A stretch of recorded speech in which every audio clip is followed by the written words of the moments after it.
بینندگان عزیز السلام علیکم.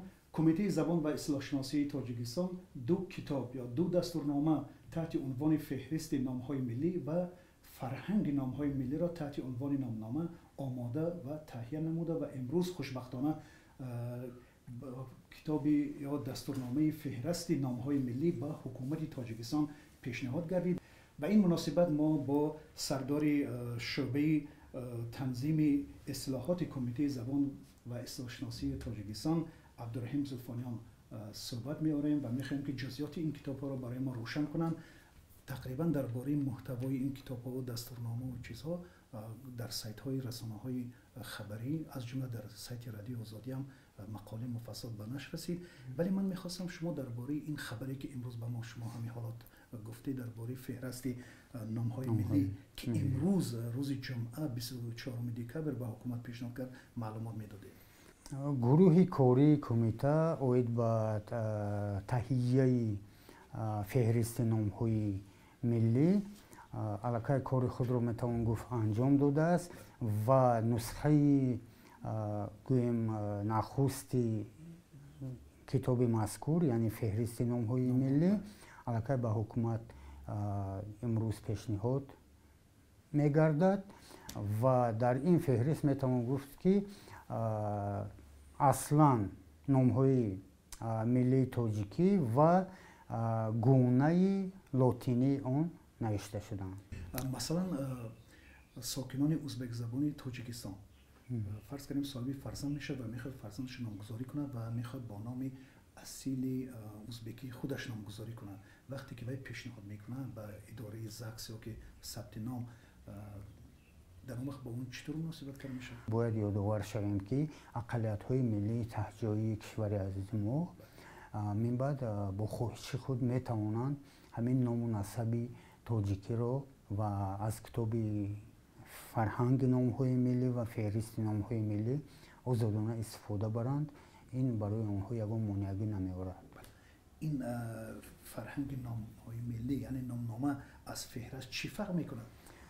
کتاب فهرست نام‌های ملی از کتاب فرهنگ نام‌های ملی از آن فرق میکند که در فهرست نام‌های ملی تنها نام و شکل به لاتین نوشته شده اون آورده می شود و پیشگفتار خیلی که ما یادآور شدیم.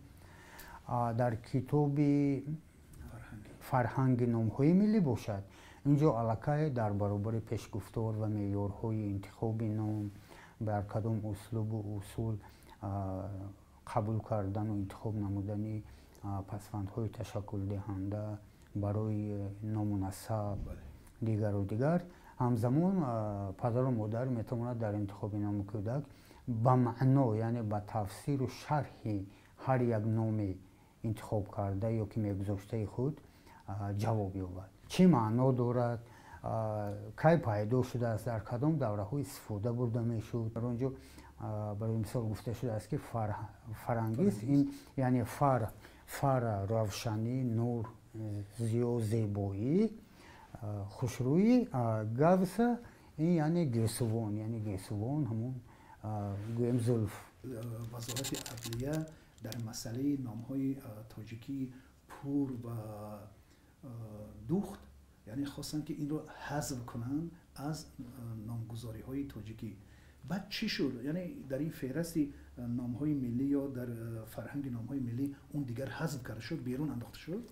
البته این مسئله ها حل خود رو یافتند و چون که البته بعضا می شود یک نافهمی لیکن اینجا پسوندهای تشکل دهنده پردوخ خود صف قدیمی و تاجیکی هستند که اون ریشه و برآمد اون از زبان ما گرفته شده است و سراسر در شاهنامه ما رو میخوریم. کتاب مذکور که مثلا قریب چی فهرست و چی فرهنگ نام‌های ملی که قریب 4000 نام واژه تاجیکی رو در بر میگیرد، این یک در دایره محدود این یک کتاب نیست که من بعد تمام از این دایره بیرون نبریم، بلکه نام‌های تازه ایجاد و نوآفرینی که در ادبیات ما هنوز فراوانند و در رشد و گسترش زبان ما همه روزه як номҳои аз ин ҳам зебо боз бунёд мешаванд пайдо мешаванд.